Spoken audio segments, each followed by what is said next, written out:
जादुई महल। बहुत समय पहले एक छोटे से गांव में एक मानसिक घटना हुई। एक माहिर जादूगर ने वहां अपना महल बनाया था।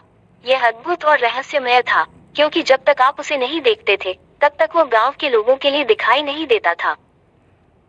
जिस दिन जादूगर ने अपना महल पूरा कर लिया, उसी दिन उसका बेटा, एक चंद्रमा सा नाम रखा गया। चंद्रमा बहुत ही चतुर और ज्ञानी था। उसे पता था कि उसके पिता ने महल में विशेष ताकतें स्थापित की हैं।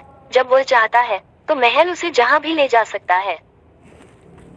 चंद्रमा और उसके पिता ने गांव के लोगों की मदद करने का निर्णय लिया। एक दिन गांव में बहुत ही बुरा समय आने वाला था। भूकंप की भयानक आवाज आने लगी और लोग बहुत डरे हुए थे। चंद्रमा और उसके पिता को ये देखकर दुख हुआ और उन्होंने निश्चय किया कि वे अपनी शक्तियों का उपयोग करेंगे और गांव के लोगों की सुरक्षा करेंगे। चंद्रमा और उसके पिता ने जल्द ही गांव के लोगों को आवास देने का निर्णय लिया।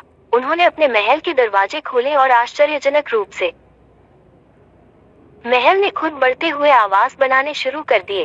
पहले एक छोटी और नकली हाउस जमीन पर उभरी, फिर उसमें दरवाजे, खिड़कियां और कमरे बने, और फिर बड़ी ताकत की वजह से वो जिस तरफ चाहे वहां फैलने लगी।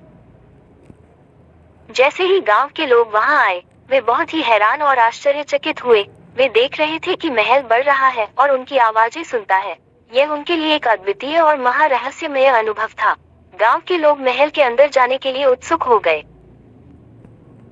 चंद्रमा और उसके पिता ने गांव के लोगों को स्वागत किया और उन्हें दिखाया कि महल में कैसे अलग अलग कमरे हैं। हर कमरे में विभिन्न विलासिताएं हैं और सबसे ऊपर शानदार बागीचा है। गांव के लोग बहुत खुश थे और आश्चर्य और प्रसन्नता के साथ गांव के लोग महल के आनंद का आनंद लेने लगे।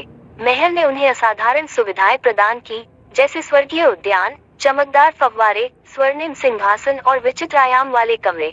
वहां के रहने वाले लोग खाते पीते और खुशहाल थे। एक दिन चंद्रमा और उसके पिता ने महल के एक रहस्यमय कमरे की खोज की।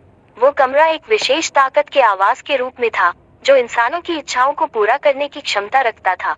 जब कोई व्यक्ति उस कमरे में घुसता, तो वहां उसकी मनोकामनाएं सत्य हो जाती।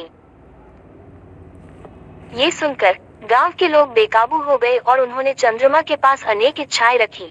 कुछ लोग समृद्धि, स्वास्थ्य और सुख की इच्छाओं को अदा करने के लिए जाते थे, जबकि कुछ लोग यात्रा, ज्ञान और साहित्य की इच्छाओं के साथ वहां जाते थे।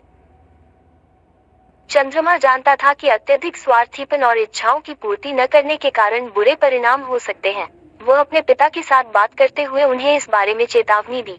चंद्रमा की आवाज सुनकर उनके पिता ने लोगों को इस बात की जानकारी दी कि वे महल के इस कमरे का उपयोग सत्य, सद्भाव और समृद्धि के लिए करें, और अपनी इच्छाओं को सार्थकता और जरूरत के आधार पर रखें।